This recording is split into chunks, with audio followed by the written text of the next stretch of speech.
Republican Senator Ron Johnson has found himself in the news this week after, of course, the hearings on Tuesday when he was directly implicated in the fake elector scheme. As we all know from watching the hearings, Johnson, via his aide, reached out to Mike Pence's aide and said the senator has something he would like to hand deliver to the vice president, which, of course, was an alternate slate of electors, the fake electors.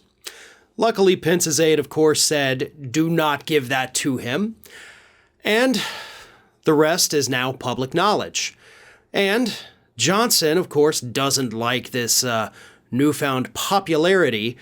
And when he was confronted by NBC News reporter Frank Thorpe to, ask questions about, hey, we kind of have a big deal here, Johnson pretended to be on his phone so that he wouldn't have to talk to the reporter. So here is the video. So take a look at Johnson pretending to be on a phone call in order to avoid this reporter. Here it is. You're not. I can see your phone. I can see your screen.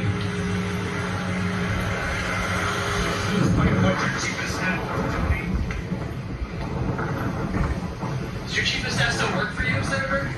Can you explain what happened? Now, as the reporter, Mr. Thorpe, points out, we can see your phone.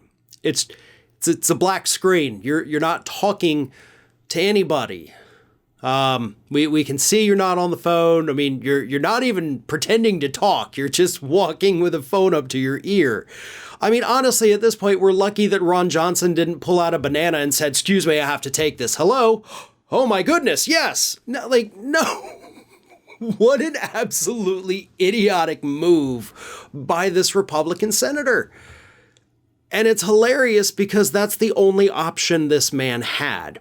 I always like to say sometimes the best thing to say is nothing at all.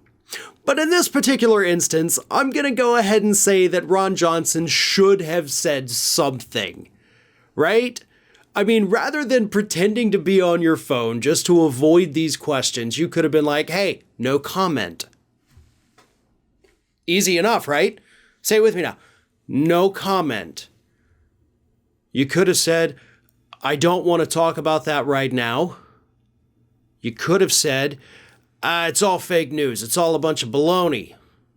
You could have said a million different things, but instead, you went the childish route and decided to pretend that you had a real friend on the phone with you. So, you didn't have to deal with anybody else. And I guess, sure, that's the easiest way out, right? But Ron, you can't always pretend to be on the phone, buddy. Eventually, you're going to have to answer some of these questions, whether it's in interviews on TV, because I know you're still going to agree to do those, whether it's back home with your constituents. They've probably got a couple of questions they'd like to ask you as well. So how long is your fake phone call going to last? Because if the answer is less than a year, it's not going to do you any good. You're going to have to answer these questions immediately. And I'm glad, of course, that Mr. Thorpe there did point out, we can see your screen. And so everybody got to see what a coward Ron Johnson really is. And of course, the biggest issue here, obviously the fake elector scheme, right? Johnson himself is now directly implicated in it. He is the first member of the Senate to be implicated in this scheme. Obviously, we've had several members of the House implicated in it, including a couple more deeply implicated in it on Tuesday. So yeah, Johnson's eventually going to have to answer these questions. And he better hope that he has some good answers, because it's starting to look a lot like a criminal conspiracy to me.